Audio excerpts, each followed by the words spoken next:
2008. Right now, the month's inventory This is has real been estate inventory. under 5 months for the last 3 years, under 4 months for 13 of the last 14 months, and under 3 for the last 6 months, and it currently stands at 1.9 months nationwide, and that is an historic low. Man, that is, wow, sobering, very sobering. That's right. So remember, if supply is low and demand is high, like we are seeing right now, prices naturally increase. Right. So the second reason why this market is different than 2008, in this time, house demand is real.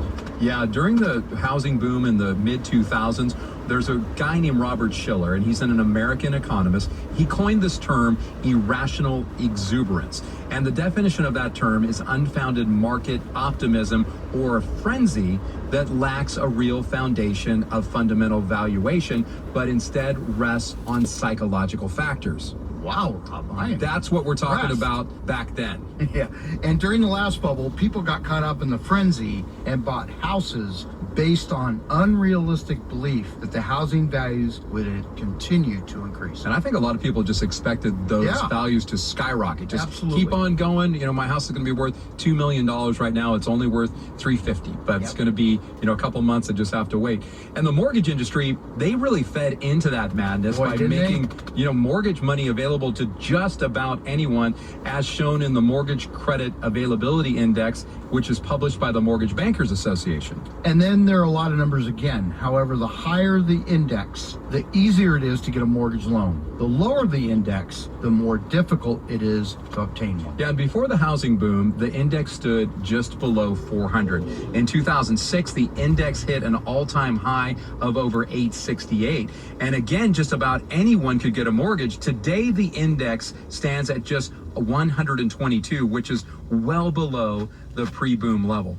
And Rob, right now the housing demand is real. It's not made up. Yeah, right. Millennials, the largest generation in the country, have come to the age to marry and have kids. And those are two major components for home ownership. In addition, COVID-19 is also challenging every household to rethink the meaning of home and to reevaluate whether their current home meets the new definition. Yeah, it's obvious right now that there's a strong desire to own combined with historically low mortgage rates, which makes buying a home really a sound financial decision. So because of this, today's demand is very real, like you said, Frank. Yeah, and once again, remember, if supply is low and demand is high, prices naturally increase.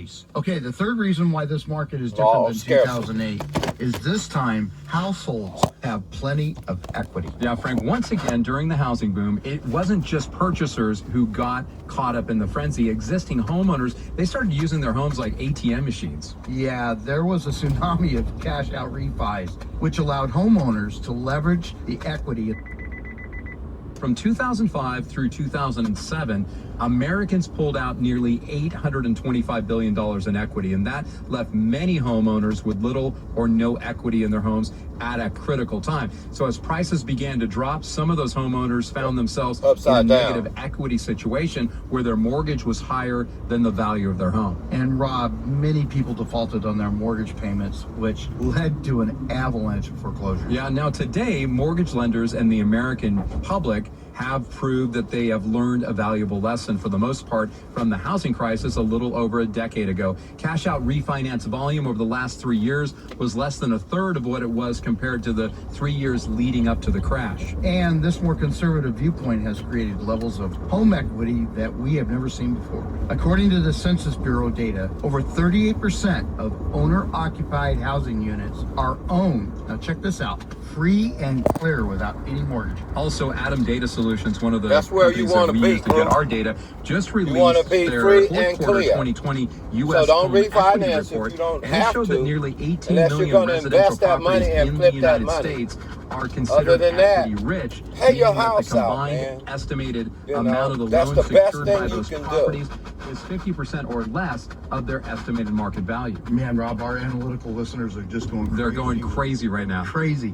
The count of equity-rich properties in the fourth quarter of 2020 represented over 30%, or about 1 in 3 of the 59 million mortgaged homes in the U.S. Right, Frank. So if you add the 38% of the homes that are owned free and clear with the nearly 19% of all homes that have at least 50% equity, So it's 30% of the remaining 62% with a mortgage. We realize that nearly 57% of all homes in the country have a minimum of 50% equity right now. Yeah, Rob, that's way better than the equity situation in 2008. That's true. So the wrap up here is this time housing supplies are at an historic low. Demand is real and correctly motivated.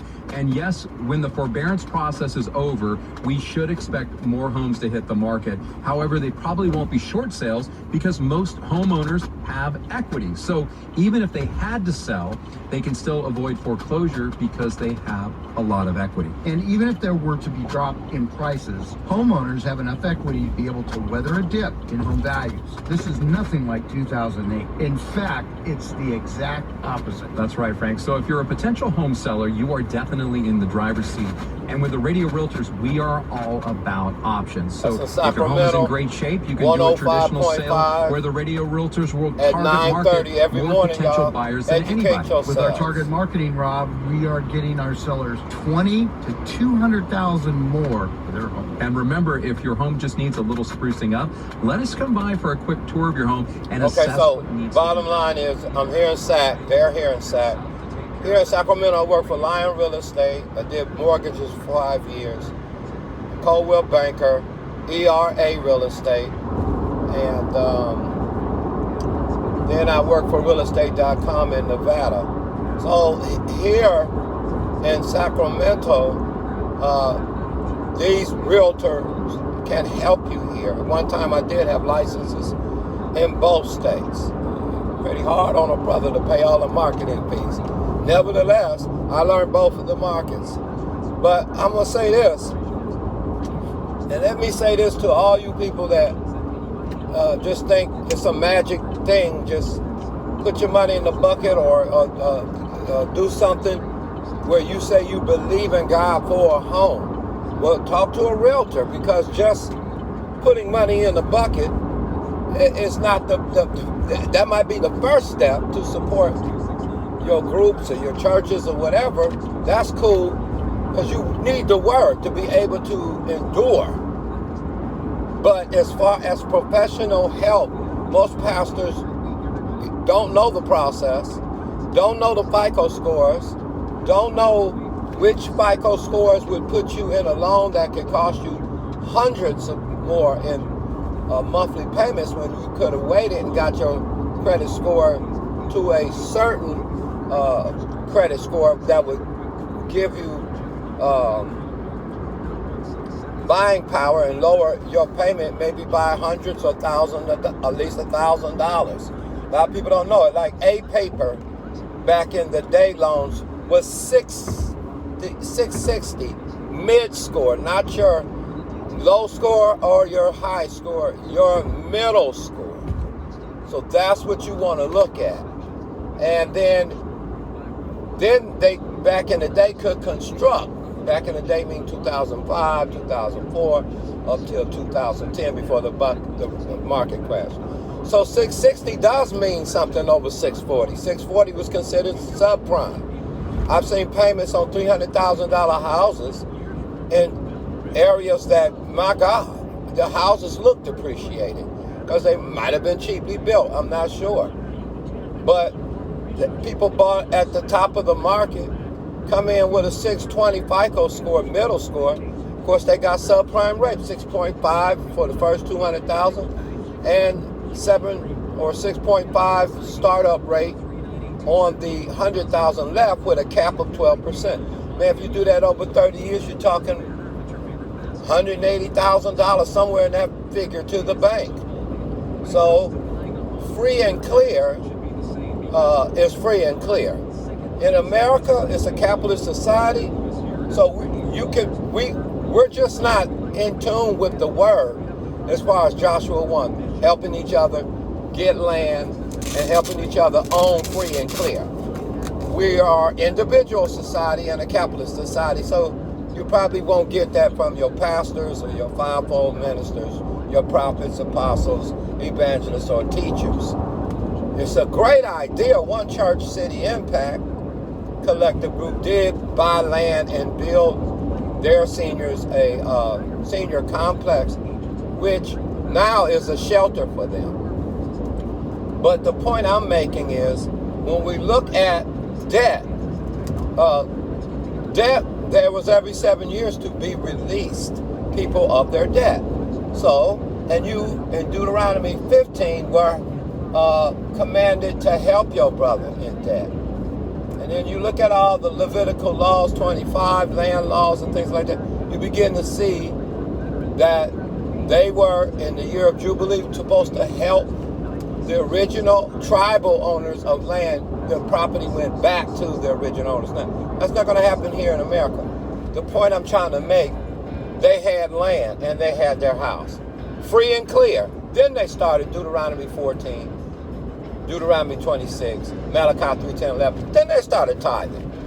They didn't owe a house and then tried to tithe their way out the house. That's what we do in America. That's the way we're set up. And that's okay. You heard 38% of the people free and clear. Now they're in the promised land. You don't owe anybody. Do you hear what I'm saying? That's the only promised land. The IOUs is bondage, Pharaoh, Egypt, call it what you want, but you are servant to that lender. And that's the bottom line. So when we say we're free, are you really free, or do you have to get up and go to work? Do you have to pay that mortgage to these banks that's holding trillions of dollars or can print money out of thin air? Bottom line, no one is really free until they're free and clear. So you see the majority of the Americans, 38%, not the majority, but a nice size there. And they said the other ones have equity. So you hold your equity. Worst thing you can do is refinance it for a car. You want to pay it off. Leaving, which originally was God's intention, property to the children's children, is why they had Jubilee. Is why that the debts of housing, land that they had in their culture went back to the original tribal chiefs to be handed down to one of the members of that tribe. So if you was a member of Gad or Reuben or Manasseh, it would go back to the original family owners, so that the people in the descendants of that homeowner would own that home. Now, when they begin to beat people out of their properties, Micah 2:1-2, that is, I can care less about my brother. I'm about to jump on his foreclosure now, so to speak. Then they had a problem with the Most High, because his original intent was that the home ownership should stay in the family. That is the blessing. Imagine your kids getting out of college with no mortgage note. Our culture does not practice that. But if you want to do the will of God, that is the will of God, so that it would be easier on the next generation, so that they can use freed up money instead of paying the bank to invest properly and be able, before they leave this earth, to help many people or empower many people as well as their descendants. It's a tribal thing. So you don't want to refinance if you don't have to.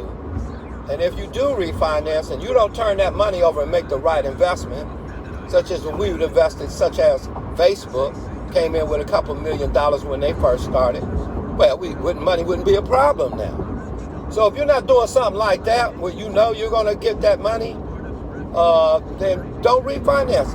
I would suggest that your collective groups and congregations help each other pay down the mortgage loan, beat down the debt, double down on the payment to cut the time in half. That way you cut off the bank from being that anaconda piranha sucking off of your wealth because it financed you. Now you all can do that one by one. Whoever has the home ownership, find out who owns home in your congregations. Got to be a man to do this one, or a woman of God for real. And then you're gonna have a set side collection, 2 Corinthians 8:9, because it is a necessity to get out of debt. And that would be in addition to your tithes and offerings, that to sustain the ministry, take care of your ministers, or your group to keep your business going, or whatever. But you want that set aside so that you can put extra money every month on the mortgage, drop the payment, right? Beat down the principal, because the bank's going to try to get that principal in the first 10 years. They're trying to get theirs.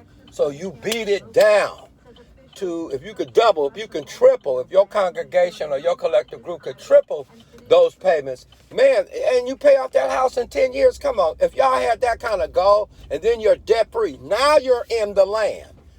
Just keep in mind, they didn't start tithing until they got in the land. They didn't tithe to get in the land. They got in the land, then they brought the first fruits. Deuteronomy 14, they were commanded. Deuteronomy 26, they fulfilled it. So then they started doing the tithing system. Well, we can't do that. We have to pay for churches, and you got to pay for your buildings, for your business and stuff like that. But one thing you guys can do is do something and not just make the mortgage payment or just get by. Many pastors had help and their mortgages are paid off. So let me suggest this. What's good to the goose is good for the gambling. May I suggest, Pastor, if you are almost debt free, that you would consider helping the rest of the members to get out of debt. There's no blessing in owning the bank. A lot of times we say, oh, the Lord blessed me with a house. Yeah, he blessed you. But how you pay that house off and when you pay it off, that's when you are truly blessed, because that is scripture. We look at the word. They didn't own no banks in the promised land.